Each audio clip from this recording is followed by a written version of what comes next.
I'm Anna. And I'm Brian. And we are Those Annoying Vegans! And we are back at the table for another mukbang. Today we're going to talk about a particular video we happened upon by a really fun lifestyle vlogger by the name of Katherout. She does a lot of college tips, life hacks, and recently she put out a video titled Vegan for 30 Days, What They Don't Tell You. And she's telling all of her subscribers about her experience, which is a good thing because she has over 100,000 of those subscribers.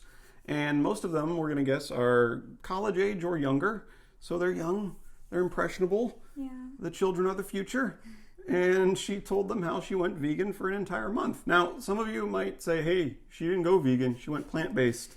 There's a difference there. We're going to take that and we're going to just throw it way over there. All the way over there. Yeah, we're trying to focus on the positives here. We're going to watch the video with you guys and address some of her points because we think some of her points might resonate with a lot of you in terms of your personal challenges that you've encountered trying to go vegan or trying out veganism for the first time. And a lot of her experience was very positive. So it was nice to hear somebody who had a lot of good things to say. Spoiler alert. In the end, she did say that she is going to go back to being a lacto-ovo vegetarian. We're just going to respond to certain points that she made, but feel free to watch her entire video. The link is in the description below. We are eating our Vietnamese spring rolls. You can find the recipe on our channel. This is one of my favorite recipes. It's completely fresh. And we got our little homemade peanut sauce. Now, we are taking these to an Oscar party later tonight, and the host has a peanut allergy, so we went and got almond butter. And we made them with almond butter. And made it with almond butter. And it tastes exactly the same.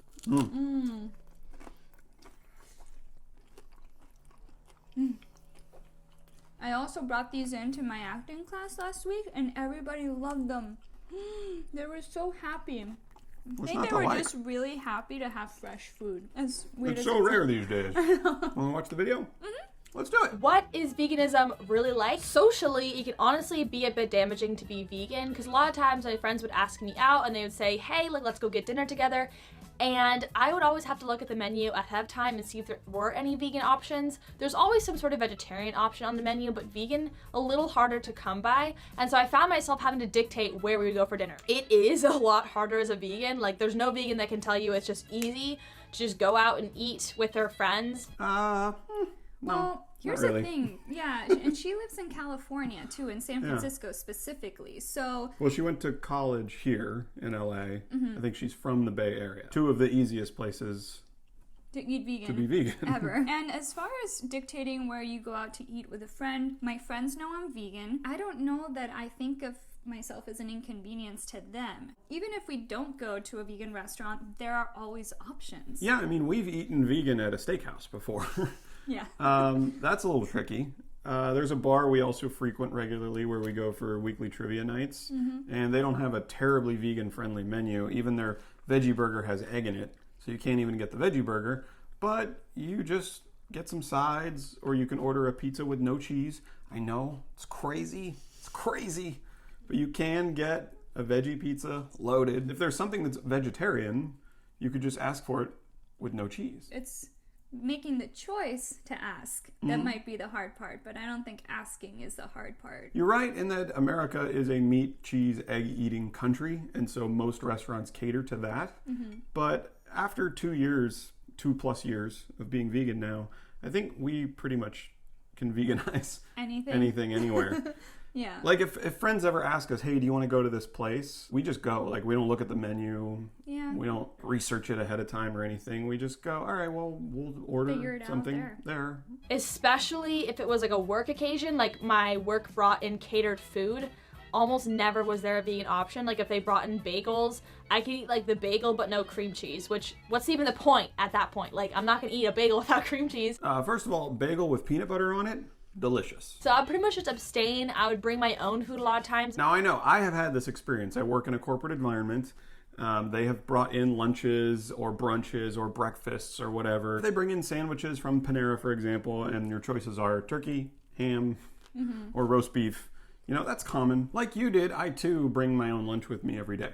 I bring my own lunch, my own snacks. Obviously, I can't expect 500 plus employees to cater to the few vegans that are at the office, and I'm not the only vegan, by the way. At this point, veganism is a minority movement, and so not everyone's going to cater to that. For Valentine's Day in my acting class, everyone brought treats. Other than the strawberries, there weren't any vegan treats at all for me. They were vegan strawberries? But I had brought my own treats to share with everyone, the cupcakes, and they loved them.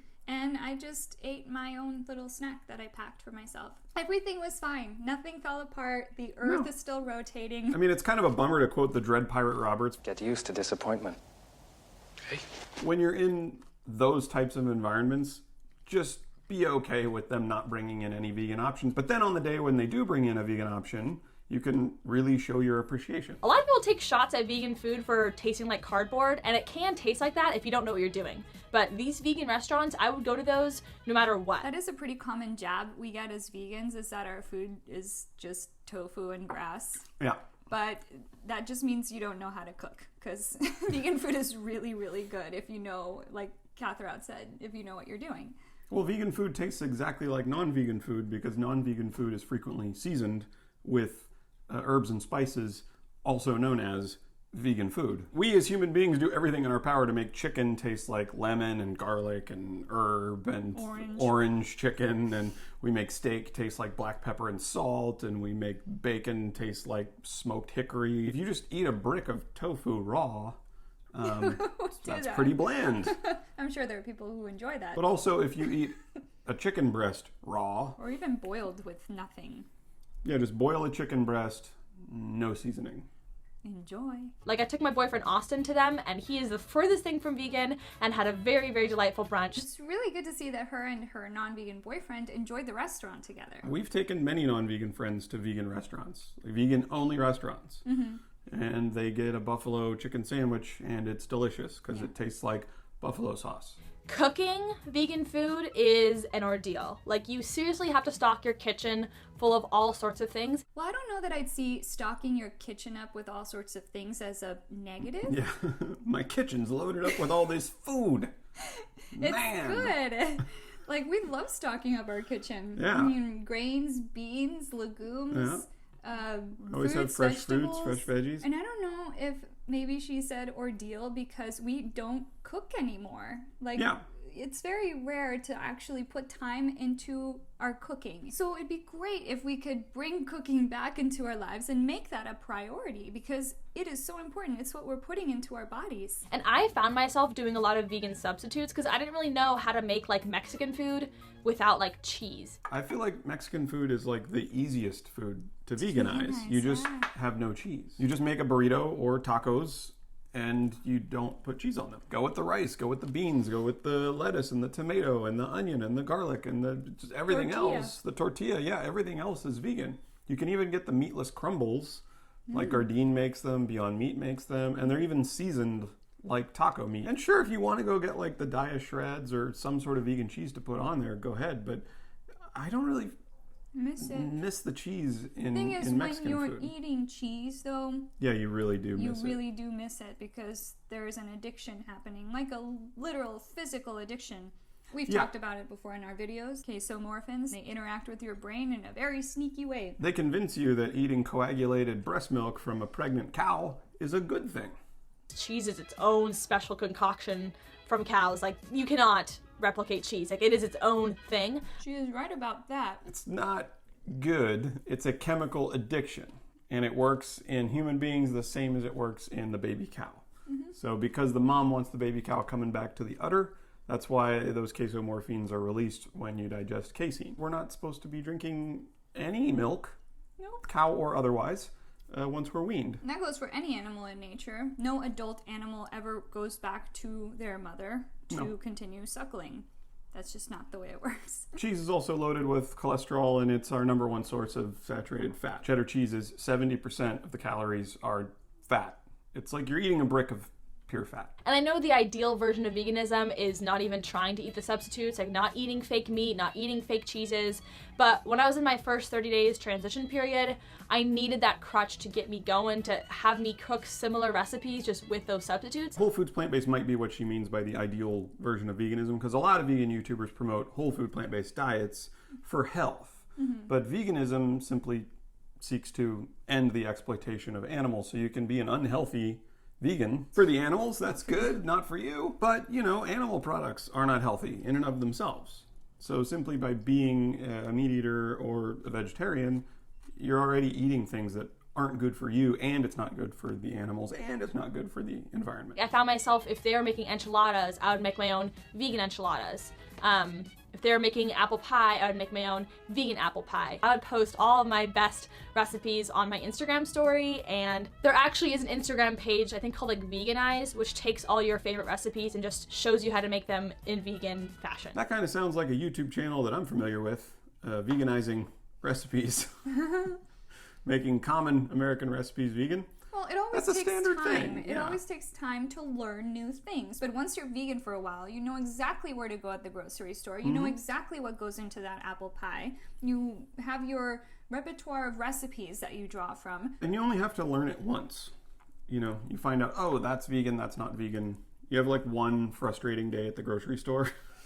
Like, this has milk in it. Ah, this has milk in it. Ah. But once you know, and then you just go forward with that knowledge. Your palate adapts. Like after about 21 days of not eating certain foods anymore, you don't crave them anymore. Yeah. And so that's fine. We did that same thing. We used to buy a lot more processed food than we buy now. Yeah. It's a transition. But going to work all day, coming home, having to go to the gym, having to work on YouTube videos, and then also having to cook, not just dinner, but lunch for the next day, takes a lot of time. So it wasn't just like a drop in the bucket, like easy shift over. It did take more time to make the meals. A tip to reduce on cooking time that we partake in is batch cooking. We make soup, chili, rice and beans. You can make anything in a crock pot. Yeah. And you have it for the whole week. We do the same thing with pasta. We make like big batches of pasta. You just have it for the whole week. You can make your lunches with it. You can make tofu spring rolls. Yeah. And they can last you for the whole week. Like, there's a lot you can do. Sunday rolls around, you make a lot of food, and then Monday through Friday, you just eat that food. And you'll also save a lot of money doing it that way, too. Because I used to, like, eat out for lunch every day. Yeah. It's pricey. But I found that the stuff I was cooking was super yummy. Like, I became really, really proud of it. I am so happy that she is so proactive. She doesn't let it be hard. Like some people, they'll go vegan for 30 days and they just Yeah. let it be a drag. Yeah. But she goes and she does her research and she looks up recipes and packs her snacks in her food. It's really refreshing to see how positive she was about welcoming a new lifestyle. The biggest thing that threw me off in veganism was how many random food items that we put into our bodies every day have dairy, have eggs. For example, croutons. Would you ever have guessed that croutons weren't vegan? Like, they're just these little dried bread things. Like, why would those have any dairy in them? That was probably my favorite thing about being vegan, was actually having a conscious look at what I'm putting into my body every single day. It was kind of illuminating. It felt kind of educational. It felt like I was learning every single day. Dairy farmers, like, they find their way to get into every single thing in your pantry, and kind of disturbing. Like, I was kind of disturbed. Thank you. Welcome to the club. Welcome That to the is vegan club. Such a common thing. Yeah. How sneaky they are about the dairy. They just put it in all these things that you wouldn't expect would have them. And it doesn't need to be there. Right. That's what inspired our entire tomato sauce video. Yeah. Was we got regular marinara tomato sauce From from Ralph's. Ralph's Kroger. brand, had cheese in it. But it's good to see that she's so positive about that, you know, rather than say like, oh, I can't eat anything, everything has cheese in it. It's more like, oh, wow, everything has cheese in it. This is a little messed up. And you get used to reading the ingredient labels. In bold, at the very bottom of that little ingredient paragraph, there's the allergens, and it's dairy, eggs, wheat, soy. Just scroll down to that bottom bold part. When you're eating a marshmallow, you might not think, hey, there's actually literal pig bones in that. Like, what? Those have no place being there. Ah, she's calling gelatin pig bones. That's what it is. How very vegan of her. Pretty soon she'll be saying cow breast milk and chicken periods. From my body perspective, I actually did feel the effects of a change in diet, and it was only 30 days. But I think after maybe day 15, day 20, I actually did feel like a lot lighter, a lot more on my toes, like a lot less bogged down, and also my pants got looser. Like, because I was just limiting my intake of fat. So many items that have dairy in them are so fatty. And you might not feel that they're bad for you, like, you know, eggs, but eggs actually, you know, those can weigh you down. And I found myself, like, in combination with going to the gym and eating vegan, actually slimming down a lot more than I intended, especially in my stomach, which has been the hardest part for me to tone up and, like, lose weight in. Yes. Yes. She lost weight when she went vegan. Like I've mentioned Shocking. before, I spent most of my 20s trying to lose weight, particularly belly fat. There was no way, no amount of sit-ups or crunches or ab exercises I did. I went running every day in college for like a good at least 6-month stretch, and my weight loss was minimal. It wasn't until I gave up dairy completely and eggs and meat that it all went away. Literally all went away, and I never gained it back. And it's good that she recognized that dairy and eggs are so fatty, and she surmises that cutting that fat out of her diet is what made her lose weight. That's a good thing, because we're so inundated with carbs make you fat.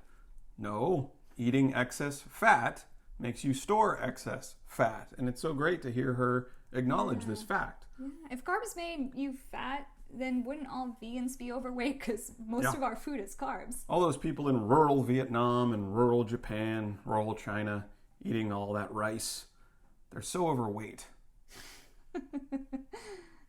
Oh, wait, America's overweight. Yeah. Oh. I had a sense of pride in what I was eating. Have you ever felt that? Like, have you ever felt like after a meal you're proud of what you just ate? I've never felt that before, but I would have meals out in restaurants and order the vegan option, and I'd leave there feeling like, wow, like I actually contributed to my health, the environment's health. Like I really felt like less guilt about whatever I ate. Yeah. That is a feeling I don't miss, is eating and feeling like crap afterwards. Or knowing that the minute I start eating it, I'm just going to start feeling guilty and I'm not going to enjoy it.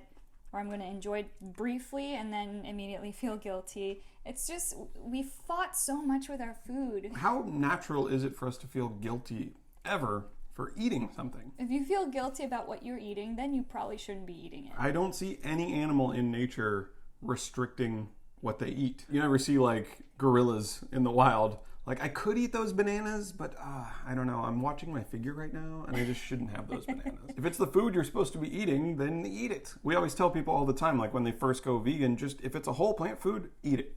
It doesn't matter. Absolutely. Bananas, oranges, apples, pineapple, potatoes, rice, fiber.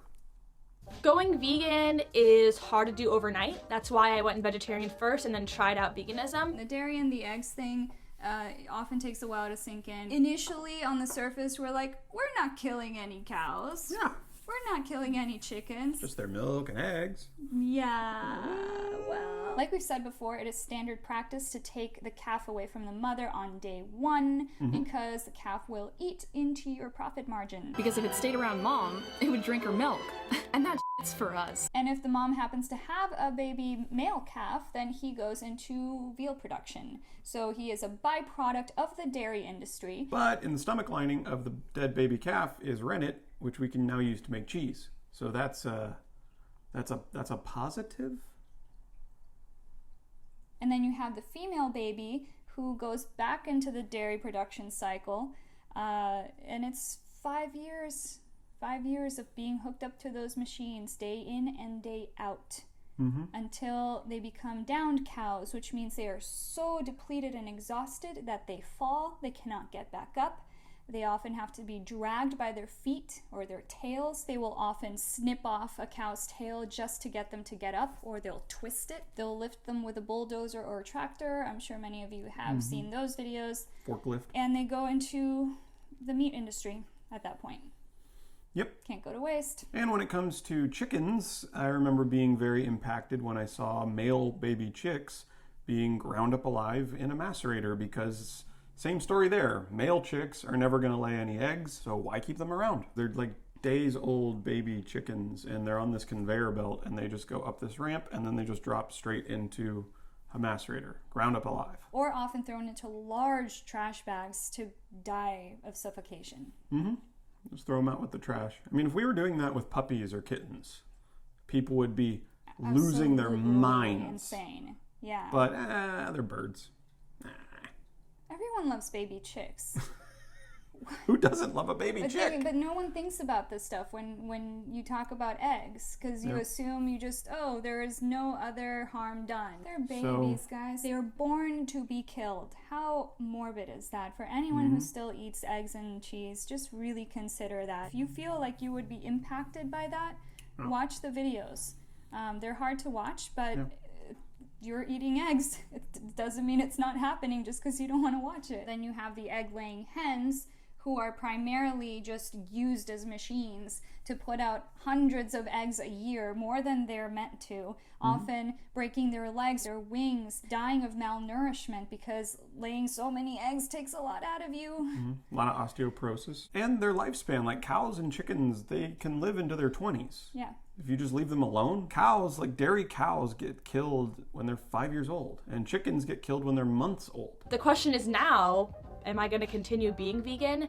And I had to think about this a lot. My main reason for becoming vegan was the environmental effects. I really feel guilty about how much carbon emissions I'm putting into the world by continuing to consume dairy and eggs. I did do a lot of research about the environmental effects, and I found that between vegan and vegetarian, it was like a marginal difference. And you can argue this on tons of fronts, but from the research I did and the research I came to conclusion with, there was a marginal difference. So I 100% am going to stay vegetarian for life. Okay. So close. So close. We were so close. I would like to see what sources she read, because we poured over a bunch of stuff and I'm not sure about this marginal difference. Dairy factory farms are very harmful to the environment. Absolutely. They're extremely harmful. In order to make 1 gallon of cow milk, that takes 1,000 gallons of water. And to make 1 pound of cheese, that takes 900 gallons of water. And cows need to stay very well hydrated in order to constantly be outputting all this milk. And so they'll drink 20, 25, 30 gallons of water every single day. And when they're not drinking water, they're eating plants which require more water. So we grow plants and then we feed them to the cow so that we can get the milk so that we can make the cheese. It's a horribly inefficient system. Not to mention methane emissions. A single cow can produce anywhere between 66 and 132 gallons of methane per day. In 2016, the dairy emissions from dairy cattle accounted for 25% of all emissions from all animals. The other thing cows do a lot is they poop. They poop a lot. They poop a lot. And that has to go somewhere. It doesn't just disappear. According to Modern Farmer, this is a farming website, a lactating dairy cow can produce 150 pounds of manure every day. One cow. 150 pounds of manure. How many cows are on average on a dairy farm? What's classified as a CAFO, or a factory farm, a dairy factory farm, is between 200 and 699 cows. So you got to figure on average. Let's do that math. 500 cows on average times 150 pounds of manure. That would be 75,000 pounds of manure every day. Where does that go, do you think? Okay, so we can tell you where it goes. It has to be dispersed. There are laws to how far you can transport manure. So what ends up happening is a lot of this manure ends up getting dispersed in the same places. And just from working at a sanctuary, when you concentrate manure in one place, it doesn't go anywhere. No. It doesn't evaporate. It doesn't get washed away by the rain. It just becomes the cesspool, and that throws entire ecosystems out of whack. You have high concentrations of nitrogen and phosphorus. It contaminates groundwater. It contaminates drinking water. It contaminates crops. And methane comes into play here too, because you have the methane emissions from the manure that is used for land application. And being from California, Katherout, you've undoubtedly driven the 5 freeway between Los Angeles and San Francisco. There's a lovely aroma in the air for most of the 5 in between LA and San Francisco, and that's because California is littered with dairy farms. Here's one on the right. We're passing one on the left. Tom France keeps a running count. And there's another one just over here on the left too.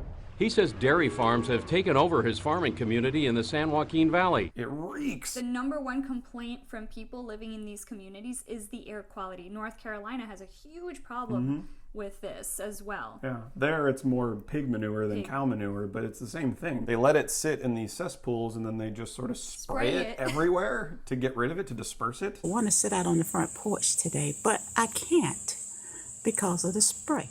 In this cell phone video Renee Miller recorded, the farm across the street from her lifelong home in Warsaw, North Carolina is spraying hog waste.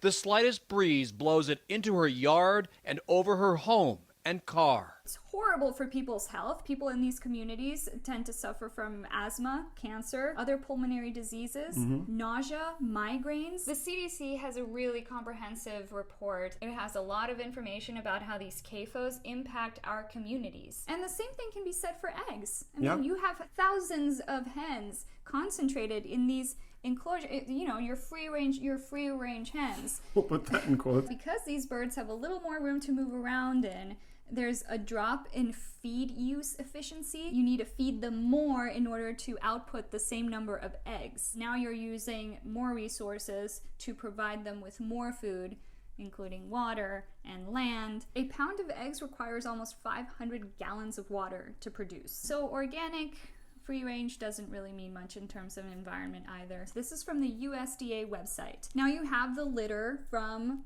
hens. What is litter made out of? A mixture of manure, bedding material, wasted feed, feathers, and soil. Where does all that go? And they start kicking it up into the air. That affects your air quality. Land application offers the best solution to management of the enormous amounts of manures generated on U.S. poultry farms each year. And when I say poultry, the egg industry is factored into the overarching definition of poultry. Land application is not the only use for manure, except for small amounts used in animal feed.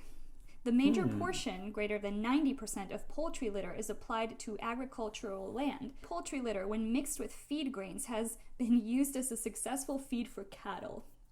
Approximately 4.2% of the poultry litter produced in the United States is fed to cattle. So everyone out there eating meat, guess what you're also eating? They're feeding hen poop to hens as well. You can't really call yourself an environmentalist and still eat animal products. They're horribly destructive to our planet. Just having that many animals in one space. So it's so awesome that Katherout is so pro-environment. But the thing is that eggs and cheese, they also harm the environment. I think my now outlook is vegan when possible. That is the definition of veganism, to abstain from the exploitation of animals whenever possible and practicable. Yeah. And so if you're living in LA or you're living in San Francisco, it's so possible and practicable. Certainly, if I see a vegan option at a restaurant, I am going to order it. Like, I will order it, I will try it out, I want to see what that is. But for me, I think the most manageable thing in my lifestyle right now is vegetarianism. If you go to a Chipotle, for example, and you get the sofritas burrito, because obviously you're not going to get the chicken or the steak or the pork, how hard is it when they say, do you want cheese on that? For you to say, no. Thank you. That's possible. That's possible. I think that's pretty doable. Yeah. And then they go, would you like sour cream? And you go, no. Thank you. There you go, vegan burrito. Or even if you go to a friend's house, there's a very common misconception out there. The cow already died for it, so can't let it go to waste. Yeah. Well, there's something in not partaking in that. It sends a message. And I know a lot of new vegans are afraid of the backlash they might get at first, the old, oh, you think you're better than everybody else. There's a myriad of things that we've all been through. And guess what? We're still here. The tip here is to inform yourself with all this information so that you have that nugget of knowledge.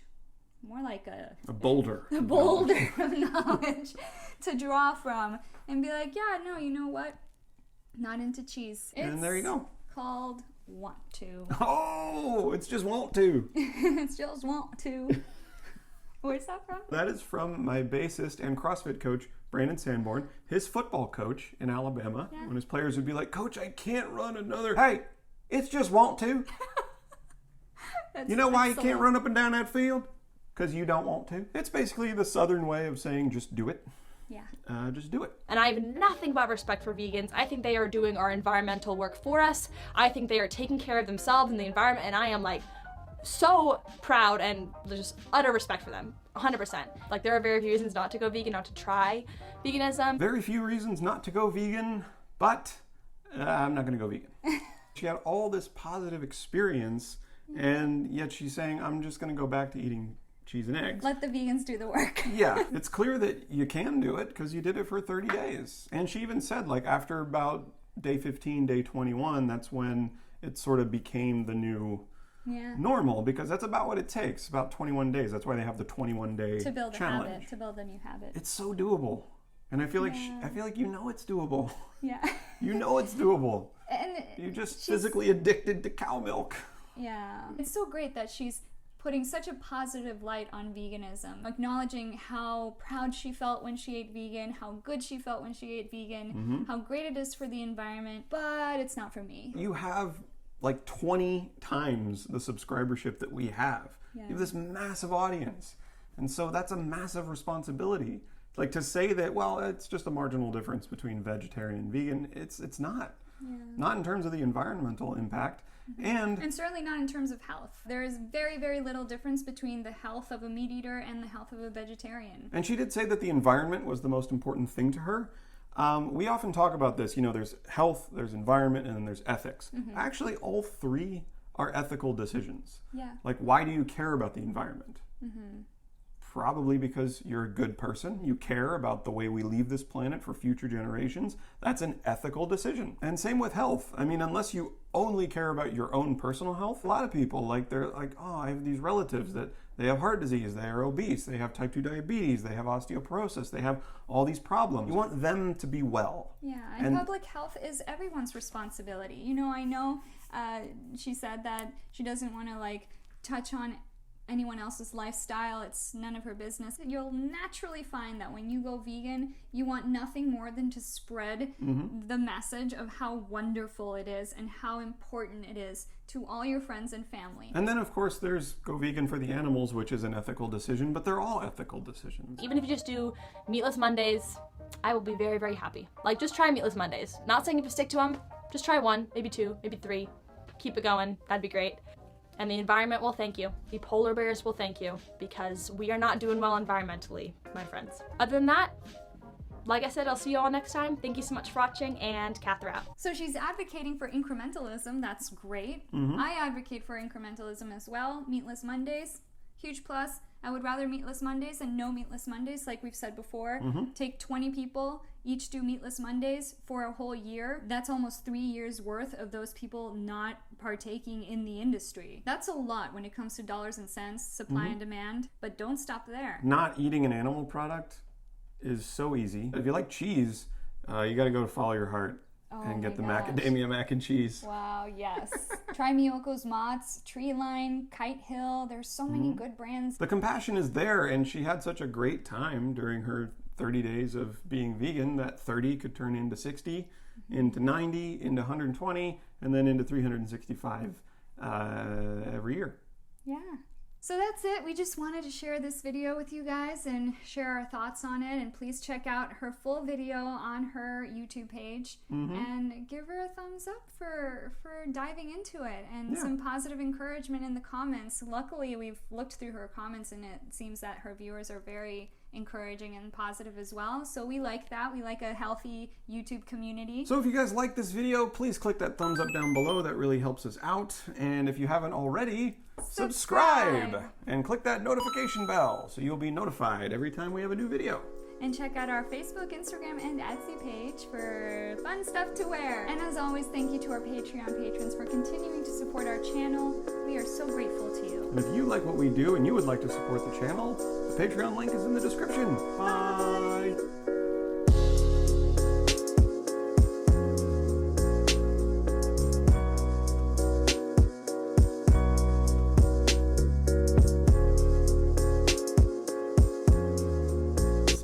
Until we hit record. Let's just do Adding this to the because bloopers. we don't need to add bloopers. Bloopers happen naturally, and plus we have all this fluff all the time that we have to edit out.